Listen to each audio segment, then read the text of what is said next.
Hey everyone, and welcome back to the channel. Today we're diving into a super fun what-if scenario.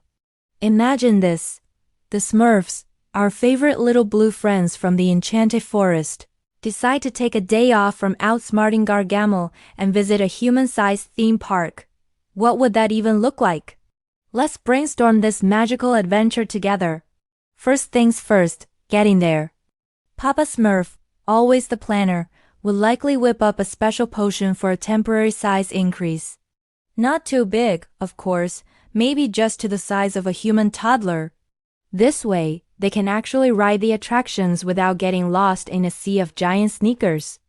Or maybe they just shrink a park employee down to their size to be a personal guide. Either way, they're in, and the fun is about to begin.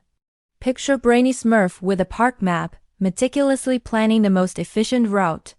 He'd be calculating wait times, show schedules, and the optimal path to hit every single ride. He'd probably have a color-coded chart and would keep reminding everyone, "According to my calculations, we should be at the spinning teacups in precisely 4.7 minutes. The other Smurfs would probably just roll their eyes and follow along, eager for the first thrill.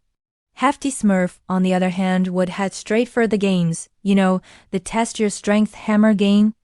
He smashed that bell to the top every single time, winning giant stuffed animals for Smurfette.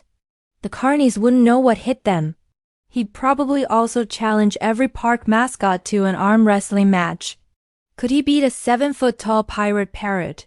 My money's on Hefty. Now let's talk about the rides. The roller coasters would be an absolute blast. Imagine their tiny blue faces, a mix of terror and pure joy, as they zoom through loops and drops. Jokey Smurf would, of course, have a special exploding surprise box for the on-ride photo, just as the camera flashes, kaboom! A cloud of harmless yellow smoke.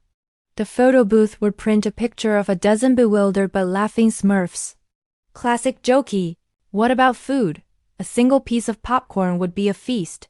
A cotton candy cloud would be big enough for the entire village to share.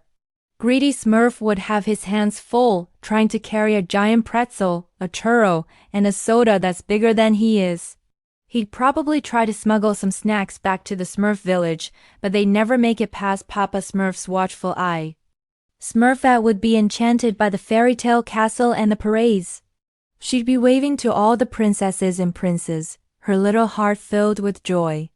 She'd probably even join a dance party with the park characters, showing them some classic Smurf dance moves.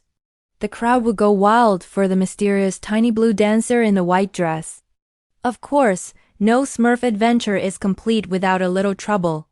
Gargamel and Azrael would inevitably show up.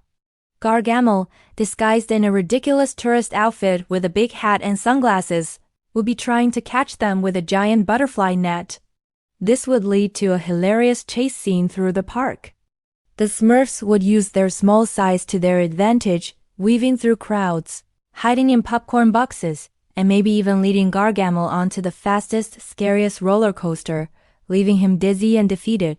As the sun sets and the fireworks light up the sky, the Smurfs would gather together, exhausted but happy. They look at the shimmering lights, reflecting in their big Smurf eyes, and know this was a day they'd never forget. Papa Smurf would smile, seeing his little Smurfs so full of happiness. The size-up potion would wear off, and they scamper back home, full of stories and memories of their grand adventure in the human world. What a Smurftastic day! What do you think? What other shenanigans would the Smurfs get into at a theme park? Let me know your ideas in the comments below. I love to hear them. Thanks so much for watching, and don't forget to like and subscribe for more fun videos. See you next time.